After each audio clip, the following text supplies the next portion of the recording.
আরও কিছুক্ষণ পর ইউরোপিয়ান ফুটবলের দুই সেমিফাইনালে মাঠে নামবে বার্সেলোনা ও লিভারপুল। স্প্যানিশ সুপার কাপের ফাইনাল নিশ্চিতের মিশনে সৌদি আরবের জেদ্দায় বিলবাওয়ের মুখোমুখি হবে বার্সেলোনা। ম্যাচ শুরু রাত 1টায়।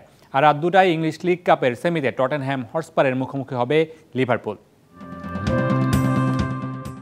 লা লিগায় যেভাবে শুরু করেছিল বার্সেলোনা, এখন তার ঠিক উল্টো পথেই কাতালান ক্লাবটা। বেশ খানিকটা এগিয়ে থেকে পয়েন্ট টেবিলের শীর্ষে থাকা বার্সা হঠাৎই ছন্দপতনে নেমে গেছে 3 নম্বরে। এর ওপর মাঠের বাইরের দানি ওলমোর রেজিস্ট্রেশন ইস্যু নিয়ে টালমাটাল পুরো ক্লাব। ঠিক এই সময়ই একটা টুর্নামেন্টের ফাইনাল নিশ্চিত করা বড় ব্যাপার বার্সার জন্য।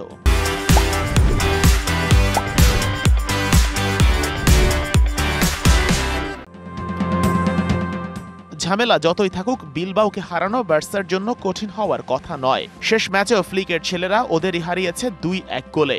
রাতের ম্যাচটা নিরপেক্ষ ভেন্যুতে, তাই বার্সা বিলবাও কারোরই হোম অ্যাডভান্টেজ পাওয়ার সুযোগ নেই। রিসেন্ট টাইমে বার্সার কেউ ইনজুরিতেও পড়েনি। পেদ্রি, গাভি, রাফিনিয়া, ইয়ামাল, লেভানডস্কিরা নিজেদের সেরাটা দিতে পারলে জয় আসবেই বার্সার দিকে। ইউরোপিয়ান ফুটবলের রানিং সিজনের সবচেয়ে consistent club Liverpool. EPL, champions league সব জায়গাতে ওরা টেবিল টপে। লিগ কাপের রাতে ওদের প্রতিপক্ষ টটেনহ্যাম। স্পার্সদের হারিয়ে দিলেও অলরেডরা উঠে যাবে ফাইনালে। তবে সবসলাইয়ের ইনজুরি দলের জন্য কিছুটা দুশ্চিন্তার। টটেনহ্যামের ইনজুরি তালিকাটা বিশাল লম্বা।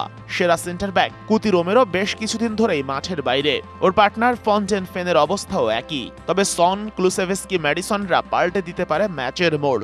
যদিও প্রতিপক্ষ যখন লিভারপুল, তখন জয় পাওয়াটা অত সহজ কিছু হবে না। Sheikh Ashiq, DBC news desk.